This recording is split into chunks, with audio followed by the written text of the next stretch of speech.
बिस्मिल्लाहिर्रहमानिर्रहीम। अस्सलाम वालेकुम नाजरीन, मैं राना उज़ैर हूँ। 11 मई 2026 सोमवार का दिन। नाज़रीन किराम, मैंने पिछले वीलॉग में खबर दी थी कि आज का दिन सियासत में बहुत इंपॉर्टेंट है। असम्बलियों में हंगामा खेज तकारीरें भी हुई और बड़े बड़े सियासी पिलर्स जो हैं वो आज हिलकर रह गए हैं। बिलखसूस पाकिस्तान मुस्लिम लीग नवाज हुकूमत के लिए इस वक्त जो खतरे की घंटियां बज गई हैं, तबले जंग बज चुका है। असल खबर यह है, असल बड़ा सरप्राइज कि हुकूमत फारिग और असम्बलियां टूटने जा रही हैं। असम्बलियों से इस्तीफे और तहरीक का ऐलान हो चुका है। क्या होने जा रहा है अगले चंद घंटों में? हुकूमती सफों में कभी भी किसी भी वक्त बड़ी बगावत खड़ी हो सकती है। हामिद मीर की तरफ से जो है वो कुछ बड़े तहलका खेज इंकशाफात सामने आए हैं। ये तमाम तर डिटेल्स आपके सामने रखनी है। और फिर दूसरी जानिब जो मुराद सईद हैं, उन्होंने अपनी रूपोशी तोड़ डाली है। तकरीबन 3 साल के बाद आज मुराद सईद मंजर-ए-आम पर आए। उनके हवाले से क्या खबरें हैं, कहां पर छुपे रहे, फिर अब कहां पर आए और क्या उन्होंने इस वक्त जो है वो नया पिंडोरा बॉक्स खोला है, इस हवाले से भी कुछ इंपॉर्टेंट डिटेल्स हैं वो आप तक पहुंचानी है। आगे बढ़ने से पहले आप सबसे मेरी दरख्वास्त होगी कि आपने इस चैनल को लाजमी तौर पर सब्सक्राइब करना है, बेल आइकन को जरूर प्रेस करें। कमेंट सेक्शन में पाकिस्तान जिंदाबाद का नारा कमेंट करना मत भूलिएगा। नाज़रीन, सबसे पहले एक खबर आप सुने कि इमरान खान को लेकर जो उनके वकला हैं उन्होंने अपनी स्ट्रैटेजी को तब्दील किया है। क्योंकि अब आईनी अदालतों के दरवाजे खटखटाए जा रहे हैं, सुप्रीम कोर्ट ऑफ पाकिस्तान के दरवाजे खटखटाए जा रहे हैं। हाई कोर्ट से कोई किसी भी किस्म का रिलीफ इमरान खान को नहीं मिल रहा। दूसरा ये कि हुकूमत चाहती है कि हम इमरान खान की सजाओं को लेकर जो स्टैंप्स हैं वो सुप्रीम कोर्ट की भी लगवा लें और आईनी अदालत की भी लगा लें। क्योंकि जब आईनी अदालत ने इमरान खान की सजा पर स्टैंप लगा दी तो फिर किसी भी अदालत में आप उसको चैलेंज नहीं कर सकते, बशर्ते कि आप इमरान खान को सरेंडर करवा दें। उसके अलावा कोई मौका जो है वो इमरान खान के पास नहीं रहेगा। अब खबर सुने कि इस्लामाबाद हाई कोर्ट का इमरान खान के हवाले से मेडिकल बोर्ड जो है वो बनाने का 12 मार्च का फैसला जो डॉक्टर उस्मा है उन्होंने सुप्रीम कोर्ट में चैलेंज कर दिया। क्योंकि उस ऑर्डर के ऊपर जो है वो अभी तक कोई अमल दरामद नहीं हो पा रहा। अब सुप्रीम कोर्ट में इसको चैलेंज किया गया है और अदालत से इमरान खान को शिफा इंटरनेशनल हॉस्पिटल जो इस्लामाबाद का हॉस्पिटल है वहां पर मुंतकिल करने, उनको जाती मौलजीन को डॉक्टर मेडिकल बोर्ड का हिस्सा बनाने की इस्तदा की गई है। अब ये क्या, जिस तरह से सुप्रीम कोर्ट के जरिए मियां नवाज शरीफ साहब जो हैं वो पाकिस्तान से बाहर गए थे, उस वक्त की सुप्रीम कोर्ट ने पाकिस्तान ये हुक्म दिया था, ये पूछा था मौजूदा हुकूमत से, इमरान खान की हुकूमत से, कि अगर नवाज शरीफ को कुछ हो गया तो इसका जिम्मेदार कौन होगा? इसका जिम्मेदार आप होंगे। ये सुप्रीम कोर्ट ने उस वक्त रिमार्क्स पास किए थे। अब इमरान खान जो है उनको भी खबरें चल रही हैं कि एक तो वो 7-8 माह से मुकम्मल तौर पर कैद तन्हाई के अंदर है, उनकी आंख का मसला है और उनकी सेहत ठीक नहीं है। बुशरा बीबी जो है उनको भी हॉस्पिटल लाया जाता है। तो सुप्रीम कोर्ट ऑफ पाकिस्तान के जरिए कुछ नया पिंडोरा बॉक्स खुल सकता है। इमरान खान को लेकर तुर्किया ने भी इंटरवीन किया। क्या खान जो है वो तुर्किया जा रहे हैं? ये सवाल जो है अपनी जगह के ऊपर खड़े हुए हैं कि एक मरतबा फिर से सुप्रीम कोर्ट जो है वो इस मामले पर उनकी एंट्री हुई है। दूसरी जानिब मुराद सईद को लेकर खबरें आपको देना चाहता हूं। मुराद सईद ने अपनी खामोशी तोड़ी है और फिर क्योंकि पिछले 3 साल से मुराद सईद रूपोश हैं और जब ये बाहर नजर आएंगे इनको गिरफ्तार कर लिया जाएगा। इनको जो है वो जिस तरह से गिरफ्तार करना है, अरशद शरीफ का मामला उनको इन्वेस्टिगेट करना हो या फिर इमरान खान को लेकर, तो इमरान खान ने सख्ती से हिदायत जारी की थी मुराद सईद को कि आपने किसी खबर पर यकीन नहीं करना और आपने जब तक मैं ना आपको कहूं, जब तक मैं बाहर ना आ जाऊं, आपने रूपोशी खत्म नहीं करनी और हो सके तो मुल्क से बाहर चले जाना। आज मुराद सईद ने इंटरव्यू दिया बैरिस्टर शहजाद अकबर साहब को और 3 सालों के बाद पहली मरतबा उन्होंने इंटरव्यू जो है वो किसी शख्स को दिया है। तो बैरिस्टर शहजाद अकबर का ताल्लुक पीटीआई से और वो बाहर बैठे हैं और उन पर भी मुतअद्दिद केसेस हैं। मुराद सईद ने उनको इंटरव्यू दिया।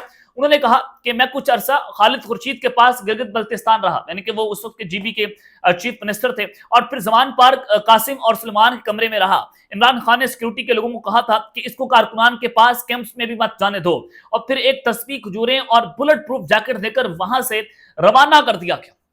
बुशरा बीबी ने और इमरान खान ने प्यार देकर रवाना किया। ये मुराद सईद ने बहुत बड़ा जो है वो इंकशाफ किया है कि जनाब वो किस हालत में रह रहे थे, उनको बुलेट प्रूफ जैकेट क्यों दी गई, ये सवालात हैं उनकी सिक्योरिटी को लेकर। उसके अलावा उन्होंने कहा कि 5 अगस्त को इमरान खान की गिरफ्तारी के वक्त मुझे अहकामात पहुंचाए गए कि जज्बाती नहीं होना, कुछ दिनों के बाद एहतजाजी तहरीक शुरू करके इंतखाबात तक मामले को खींचना है और फिर इंतखाबात में कौम खुद फैसला करेगी। और बिल्कुल इंतखाबात वैसे ही हुआ। मैंने इंतखाबात के बाद खान साहब को 3 मरतबा पैगाम भेजा कि खान साहब बस हो गई है, अब बस मैं बाहर आ रहा हूं, जिस पर इमरान खान ने ट्वीट के जरिए मुझे सख्ती से एक मरतबा फिर روک دیا. اور اس کے علاوہ انہوں نے کہا کہ مجھے زمان پارک سے روانہ کرتے وقت عمران خان نے نہایت سختی سے ہدایات دی تھی کہ منظر عام پر نہیں آنا, کسی خبر پر یقین نہیں کرنا. عمران خان نے 5 اگست کو گرفتاری سے قبل مجھے پیغام بھیجا, کہا ملک سے نکل سکتے ہو تو نکل جاؤ, یہ لمبا چلے گا. ارشد شریف کے معاملے کے سبب عمران خان نے بیرون ملک بھی جو ہے اپنی حفاظت کرنے کا مجھے کہا کہ تمہاری جان کو وہاں پر بھی خطرہ ہے. میرے ٹویٹس پر مجھے پیغام بھیجا گیا تھا کہ ٹویٹر کا استعمال آپ نے کم سے کم کرنا ہے. اور پھر جو سب سے امپورٹنٹ بات جو راز سعید نے کی کہ میں آئی ایس ایف کا اب پریزیڈنٹ نہیں ہوں, میں اس کا بانی تھا, لیکن جو ہو رہا ہے میں اس کو آن نہیں کرتا. یعنی کہ ان کا سہیل افریدی کی طرف جو ہے وہ اشارہ تھا, کیونکہ سہیل افریدی مختلف پرائیویٹ میٹنگز پر یہ بات کرتے ہیں کہ دیکھیں جی عمران خان جو ہے انہوں نے ایسے ہی رہنا ہے, وہ جیل میں رہیں گے. یعنی کہ ان چیزوں کو نارملائز کر دیا گیا ہے.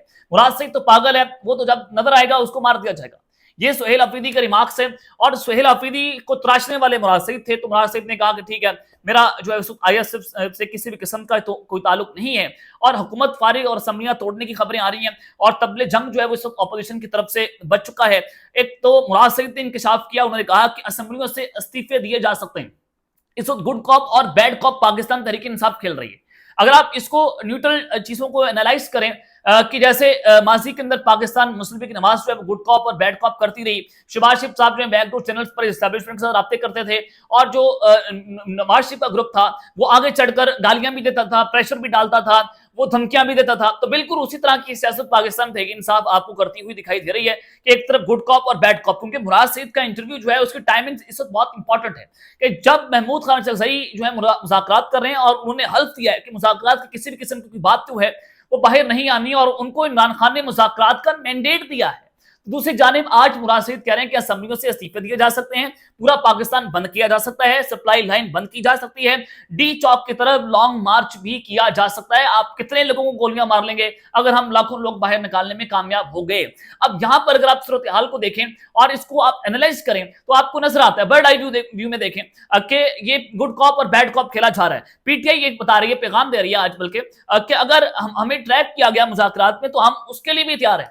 اگر آپ نے ہمیں ٹریپ کیا اور اس حکومت کو گھر نہ بھیجا, سپتمبر تک قومی حکومت نہ بنی, اسمبلیاں نہ توڑی, تو ہم جو ہے وہ دوسرے طریقے کے لیے بھی تیار ہیں, کیونکہ ہم اس وقت ٹرینڈ ہو چکے ہیں. تو یہ ایک بڑی جو ہے وہ مسئلہ خیز صورتحال بنتی ہوئی دکھائی دے رہی ہے. اور پھر آج ہی مولانا فضل الرحمان صاحب جو ہیں منظر عام پر آئے ہیں, انہوں نے کہا کہ مہنگائی میں اضافہ. مولانا فضل الرحمان نے حکومت کے خلاف احتجاج کا عندیہ دے دیا ہے, اور ان سے سوال پوچھا گیا کہ مہنگائی میں اضافہ ہوا ہے, کوئی احتجاج آپ کریں گے؟ کیونکہ عمران خان صاحب کے دور میں بھی مولانا فضل الرحمان جو ہے وہ اپنا احتجاج دھرنا لے کر پنڈی پہنچے تھے, اسلام آباد پہنچے تھے. تو انہوں نے جواب دیا کہ احتجاج کر رہے ہیں. میں نے پوچھا کہ آپ سے احتجاج کریں گے؟ تو مولانا صاحب نے جواب دیا کہ آپ دیکھتے جائیں. یہ شیراز احمد شیرازی نے ان سے سوال پوچھا تھا, تو انہوں نے کہا کہ آپ دیکھتے جائیں. تو آپ دیکھتے ہیں کہ آج مولانا فضل الرحمان جو ہے وہ اچانک سے میڈیا میں نمودار ہوئے ہیں, اور ان کی طرف سے بھی احتجاج کی کال دی جا رہی ہے. اور پھر جماعت اسلامی بھی کہہ رہی ہے کہ ہم حکومت کے خلاف مہنگائی مارچ جو ہے وہ کریں گے. اور پھر عید کے بعد ایک بڑا سرپرائز آنے جا رہا ہے, 28ویں ترمیم ہونے جا رہی ہے, اور 28ویں ترمیم کو لے کر پیپلز پارٹی کی اس وقت کیا صورتحال ہے مکمل میں ویلاگز اپنے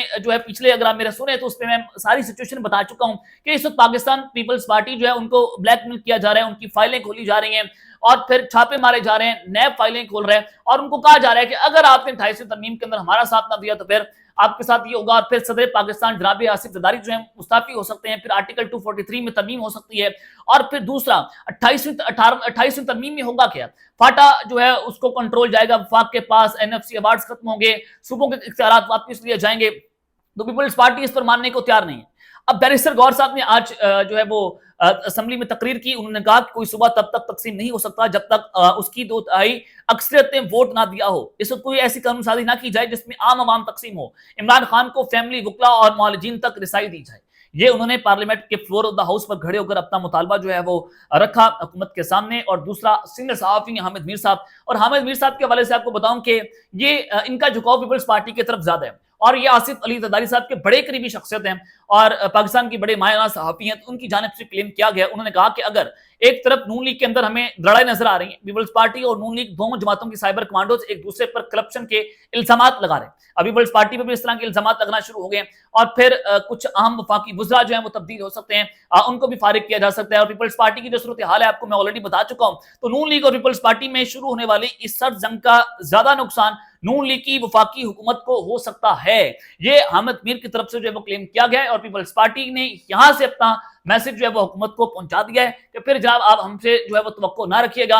अब एक तरफ पीपल्स नून लीग के अंदर बगावत है, दड़ाने पड़ रही हैं, पीपल्स पार्टी तैयार खड़ी हुई है, उनका अलावा पकड़ है, 28वीं तरमीम को लेकर लड़ाइयां हैं, और दूसरी तरफ जो है वो हुकूमत एक पेज पर नजर नहीं आ रही। पीटीआई कह रही है कि हम जलसे के लिए तहरीक चलाएंगे, मुराद सईद की वापसी और फिर मौलाना फजल रहमान की स्टेटमेंट्स आप दोनों को देखें तो नजर ये आता है कि अब हुकूमत के लिए बड़ा टफ टाइम और खतरे की घंटियां बजना शुरू हो चुकी हैं और पाकिस्तान की सियासी मंजरनामे में कुछ बड़ी तब्दीलियां आपको चंद दिनों के अंदर देखने को मिल सकती हैं और ईद के बाद बिलखसूस बड़ा सरप्राइजेस जो है वो आपको देखने को मिलेंगे। अब तक के लिए अपना ख्याल रखिएगा और इस चैनल का अपने लाजमी तौर पर ख्याल रखने लाने के बाद पाकिस्तान जिंदाबाद।